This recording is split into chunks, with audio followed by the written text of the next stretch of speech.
వరుస వివాదాలు కేసులతో సతమతమవుతున్న బీఆర్ఎస్ కు మరొక టెన్షన్ పట్టుకుందా?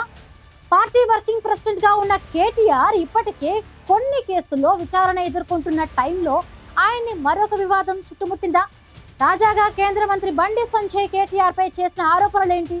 దానికి బీఆర్ఎస్ నేతల నుంచి వస్తున్న రియాక్షన్ ఏంటి?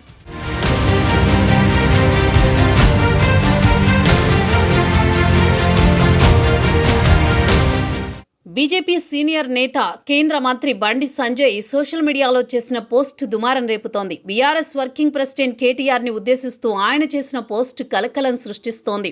సోషల్ మీడియా వేదికగా కేటీఆర్ ని టార్గెట్ చేసుకున్నారు కేంద్ర మంత్రి. లగ్జరీ కార్ల స్కామ్ లో కీలక నిందితుడిగా ఉన్న బషరత్ ఖాన్ దిగుమతి చేసిన ల్యాండ్ క్రూజర్ కార్లలో కేటీఆర్ ఎందుకు తిరుగుతున్నారని బండి సంజయ్ ప్రశ్నించారు. ఆ కార్లను కేసీఆర్ కుటుంబానికి చెందిన కంపెనీల పేర్ల మీద ఎందుకు రిజిస్ట్రేషన్ చేశారని నిలదీశారు.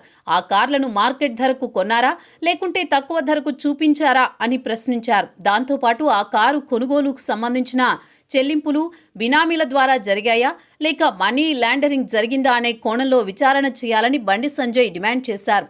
మరో అడుగు ముందుకేసి సంబంధిత శాఖలు వెంటనే కేటీఆర్ కార్ల విషయంపై విచారణ చేయాలని డిమాండ్ చేశారు కేంద్ర మంత్రి బండి సంజయ్.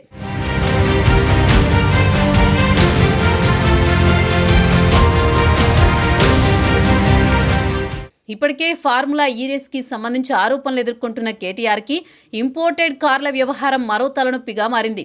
ఫార్ములా ఈ రేస్ కేసులో నేరుగా పలుమార్లు విచారణకు హాజరయ్యారు కేటీఆర్. దానిపై దర్యాప్తు కొనసాగుతోంది.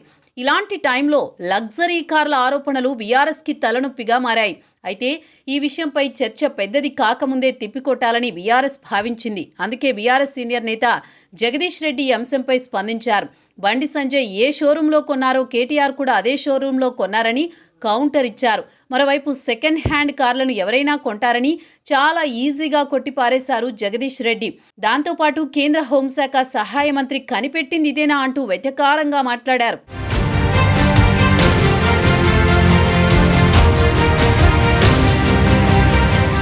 కేటీఆర్ పై కేంద్ర మంత్రి ఆరోపణలకు ఆదిలోనే సమాధానం చెప్పాలని బీఆర్ఎస్ భావించింది. అందుకే ఏ చిన్న విషయంలో అయినా కేటీఆర్ పాత్ర ఉందని బయట ప్రచారం జరిగినా దానిపై వెంటనే స్పందించే బండి సంజయ్ ఈ లగ్జరీ కార్ల అంశంపై కూడా తాను పోస్ట్ చేశారు. పోస్ట్ వచ్చిందో లేదో బీఆర్ఎస్ కూడా అంతే వేగంగా సమాధానం చెప్పామంటోంది. ట్యాక్స్ తగ్గించుకునేందుకు వేరే దేశాల్లో కొనుగోలు చేసిన కార్లను ఇక్కడికి తీసుకువచ్చి సెకండ్ హ్యాండ్ కార్లుగా రిజిస్ట్రేషన్ చేయించుకోవడం సాధారణంగా జరుగుతుంది. అలాంటి రిజిస్ట్రేషన్ ఇక్కడ కూడా జరిగింది అనేది బండి సంజయ్ చెప్తున్న మాట. స్టార్టింగ్లోనే ఈ చర్చకు ఫుల్ స్టాప్ పెట్టేలా బీఆర్ఎస్ చేసిన ప్రయత్నం ఎంతవరకు వెళుతుందో చూడాలి.